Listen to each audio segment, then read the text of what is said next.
Hey guys, Mr. Barnett, and we're going to be looking at medieval heraldry this week, back to medieval times. I've posted all this stuff in advance, so I'm not even sure what day it is right now. I'm sure you guys probably don't either. I'm losing track of my days. But at any rate, this is the new normal, I suppose. We're going to be looking at medieval heraldry. I've got a coat of arms up here. This is from my father's side of the family, the Barnetts, and we're going to be talking about these things, sort of what they mean, everything like that. I just did a Google image search, and you can see there's all kinds of different ones that pop up here, but for the most part, they're kind of similar as far as they've got some kind of animal there. I had to look it up because I thought it was a bear. It's a leopard, evidently, which I didn't even know they had leopards in Europe. I don't know much about leopards. I kind of thought they were South America sorts of thing. But at any rate, there's all kinds of examples here. There's a different one. You can find different coats of arms. It sort of depends on where your family's from as to which coat of arms would be most accurate. There's one there that has three, I assume, leopards there. But for the most part, we're looking at these types of things, right? On mine, it's a yellow shield, black cross. There's a leopard face, and I had to look that up. Again, I thought it was a bear. There's a helmet, and above that is a symbol here. I've posted a picture on your Google Classroom of this just for an example. If I pull this up, see I've got all my saved announcements there. That means that these things automatically pop up whenever we're ready for them. Here we go. I've posted this. This was probably yesterday's post. Just a beginner's guide to heraldry, sort of what it is and everything like that. Heraldry was used on battlefields primarily to identify who everybody was, because if you're in a suit of armor and everything, you're riding around, you can't really tell who you're fighting against and who's your buddy and everything like that.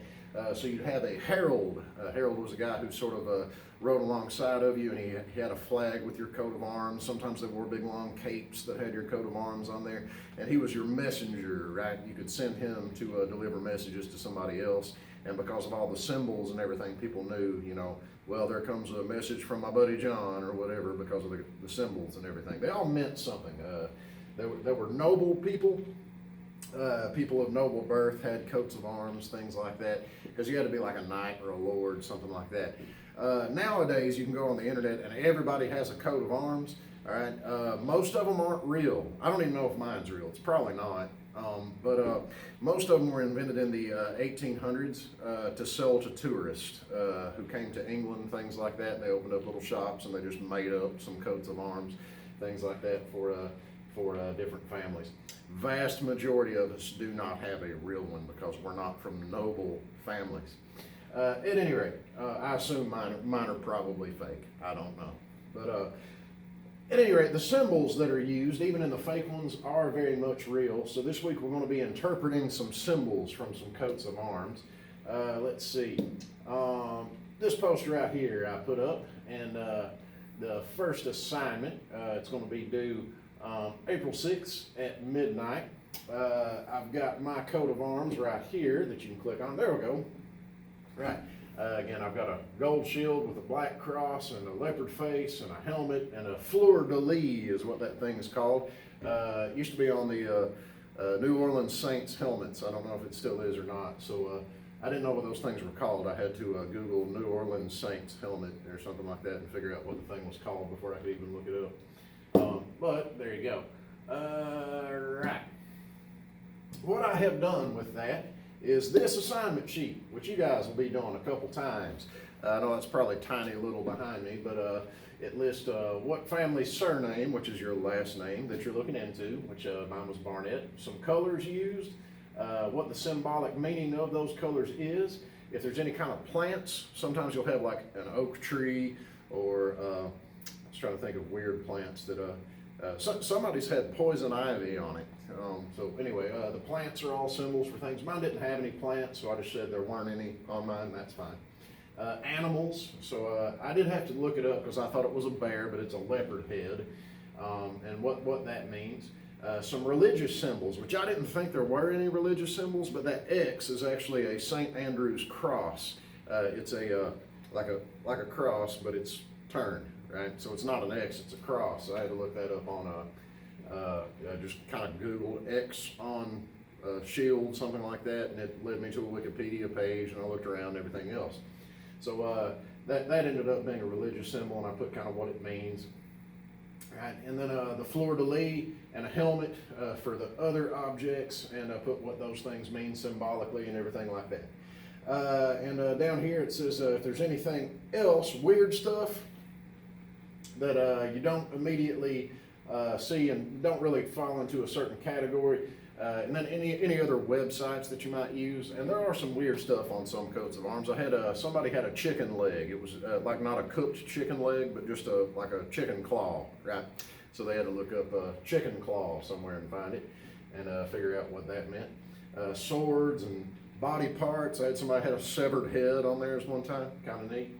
But at any rate, I did have to go to a website called irishsurnames.com, was where I ended up figuring out that my animal was a leopard and not a bear. So anyway, there's that. And then this bottom part here says to try to put it all together and figure out what kind of story they were trying to tell when they made this coat of arms. So, if I can do that. I put a picture up because people are having a hard time with PDF files, which is what happens when I scan something in the copy machine. So I'm not going to do that anymore. I'll try to just print everything out and take a picture of it because nobody seems to have a hard time looking at pictures. So as far as my interpretation of the Barnett coat of arms, I have to keep all those symbols and shapes in mind and make them all work together. So there's references to Scotland and Ireland. That St. Andrew's cross, when I looked it up, it tells you that your family was probably from Scotland or Ireland, because that's a symbol of the patron saint of Scotland in particular. So I don't know. It says some things that it probably references some things that they thought were important. There's a lot of symbols in that mean wisdom and education. The color yellow means generosity, so they must have had some money and they tried to do good with it in some way. And the helmet and stuff and the leopard and stuff are like courage and things like that. So they must have thought those things were very important. The color black means that there was some sort of grief or some sort of sorrow in their past. So I tried to put those all together in a way that would make it make sense and sort of tell a story. And that's what you guys are going to be doing as well. All right, now I have no idea if any of this is true. I'm not one of those guys that does the Ancestry.com stuff or whatever. My wife's real big into that, but I've never really looked into that much. So this is just right off the top of my head. If you know some stuff like that, of course you can use it, right? I know a little bit about Irish history because I do know that that's where the other side of my family's from. So I used a little bit of that in my storytelling. But you can use anything that you know already, or if you're sitting around at home and good time to connect with people that you don't talk to a lot. Maybe you can ask some family members stuff if they know anything about family history and genealogy and things like that, so you can use it. All right. But at any rate, here's my attempt to make all those symbols work together. So the Barnett family came from Ireland or Scotland, represented by St. Andrew's Cross, which are countries that were taken over by England in great big fights and everything else. You think about like Braveheart, things like that, fights for years and years and hundreds of years, right? Their grief and sorrow, which is represented by the color black, probably came from years of fighting, represented by a helmet. They were fighting the English, trying to defend their homelands, and they ultimately lost. So grief and sorrow, probably. Once England took over, maybe they gave up fighting and focused on wisdom and education things and religion, and all of these different symbols mean stuff. But they apparently never forgot their past. They were very proud of being fighters and stuff, so they had their leopard still on there, right? They must have had some money, represented by the gold color, which they used to try to do good things for other people. Now, whether any of that is true, I haven't the faintest idea. I don't even know if my coat of arms is an actual one or if it's just one of those that they sold to tourists back in the day. I'm not really sure. And that really doesn't matter. What we're looking at here is symbolism, right? The symbols are very real, regardless of whether my interpretation of them is correct and regardless of whether my coat of arms is even real. All right. So I'm going to assign you a very similar thing, and for practice, the first part of this, you're going to be taking a look at my other side of the family's coat of arms, which as you can see here, see there's a helmet again, so kind of know what a helmet is, but I've got a white shield, black stripes. I've got 6 birds. I'm not even going to tell you what kind of birds they are. I'm going to let you use the internet and see if you can figure that out. I thought they were ravens, and I got real excited because English teacher and Edgar Allan Poe and all that, but they're not. So, disappointment. At any rate, do have some kind of hound dog with its tongue out there at the top. So anyway, everything means something. The birds mean something. The fact that there are 6 of them means something. Black and white both mean something. The hound dog probably means something. Everything means something. It's all symbolism. The only thing that doesn't mean anything in this particular image is all this stuff out the side, the curly cues and things like that. That's just there for decoration, right? Just to make the picture look better. It's really the shield and whatever's on top of it are meaningful. All right. So I am going to get off of this. Cancel. All right. All right. So for your practice, which this is April 6th, right? This will be due before midnight. You'll be taking a look at that McCoy, the one I just had up, the McCoy coat of arms, and you've got an assignment sheet that's just like the one that I had up a while ago. I did attach some websites, and I wanted to go through those with you. That's mainly the point of this video, is to point out these websites. This website here, it says what the symbols on coats of arms mean. This is a helpful one because of this. It's the only one where I could find what the colors and symbols meant, as far as the, it's got a list of all the colors, and it does have some animals and plants, just a few. It doesn't have a whole lot, so that's why the other websites are on there. But it's got a few mythological creatures, celestial beings like angels and things like that, some common objects, right? So it's got some stuff, but it's not really complete. There's hundreds and hundreds of these symbols, but this is the only one that I found colors in particular on. So that first website, colors, is really important. The next two are alphabetical lists. It cut it in half. I don't understand why they did that on the internet, but it's symbols. It's an alphabetical list of symbols. So if you have say a sword on your symbol, you would go to the L through Z, go down to the S section, find your symbol, and it gives you just a little bit about what that particular symbol might mean. So these are the common ones, the ones that you see the most often.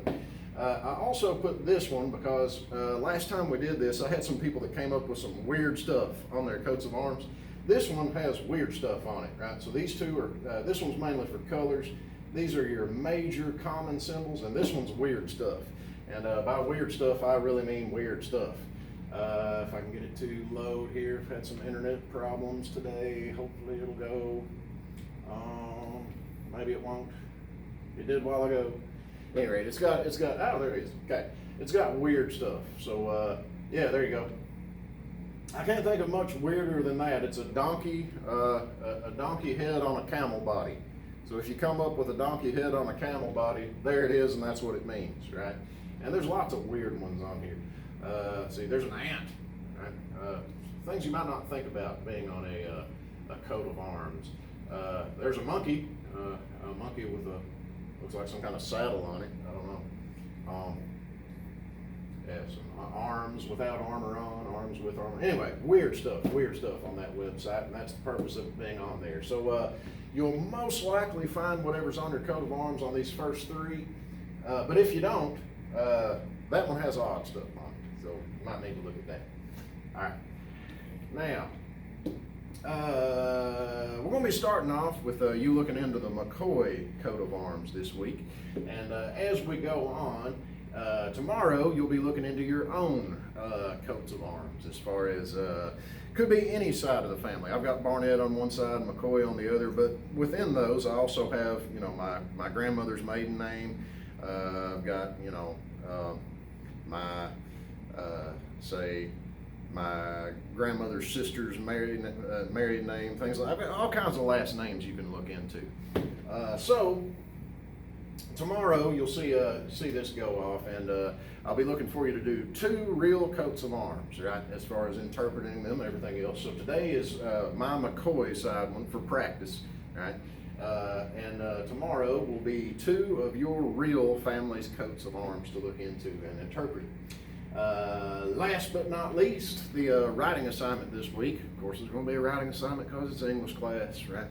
The writing assignment's going to have you creating your very own coat of arms, not in the way that Mr. Potts has you do it if you have art class, but you can, if you want to, do an actual artistic rendering of your coat of arms. And there are some websites you can Google around and find some neat sources for you can actually go on and do like a coat of arms generator or whatever, and you can put in your symbols and it'll make it for you, or you can draw yourself one up. I've had some neat ones done. At any rate, you can do that, but you do not have to. What I'm interested in is the essay assignment. Basically, you'll be picking out some real symbols to represent yourself, and you'll be telling me why you picked the things that you picked. And I gave you the assignment is right here. This is going to be due Friday, and it has the ins and outs, and I also gave you an example of the type of thing I'm looking for. So there you go. All right. One more thing before I get out of all this. I did put up one other website. Let me see. I think it's this one. Yeah. All right. I put up one other website. When you get into looking for your own coat of arms, of course you can do Google image search or something like that, but there are some pretty helpful websites out there as well. And I put up one that some people were using last time we did this, and it's pretty helpful. It's right here. It's linked to the assignment. You can put in your, it doesn't have everybody's, but you can put in your last name right here, right? And hit OK. It'll show you the picture, and then it also tells you exactly what each of the symbols are, and some of them it even tells you what they mean. So it takes a little bit of the work out of it as far as that goes. And if you want to look up a bunch of them, something like that, you can find all that, and whatever. All right. So that'll be this week, looking into medieval heraldry, and I guess that'll do it. So we will go on and get away a little bit from medieval stuff. We had all kinds of neat medieval stuff for us to do, but since we're on NTI, a lot of the project stuff really doesn't work from home. So we're going to be just taking a look at this, and then we'll be moving on into something else. So also, let me know. Send me an email if you do any kind of research into your own families as far as heraldry goes, and you see a dragon of any kind. You had to have special permission from the King of England to put a dragon in your coat of arms. That means if you have a dragon, that yours is probably real, right? Your coat of arms is probably real, and you are probably related to one of the Crusade knights, right? The people who fought in the Crusades that we talked about. So at any rate, that's my weekly address, and we'll see how it goes. All right, and do your best to keep up, and we'll get back to you Monday.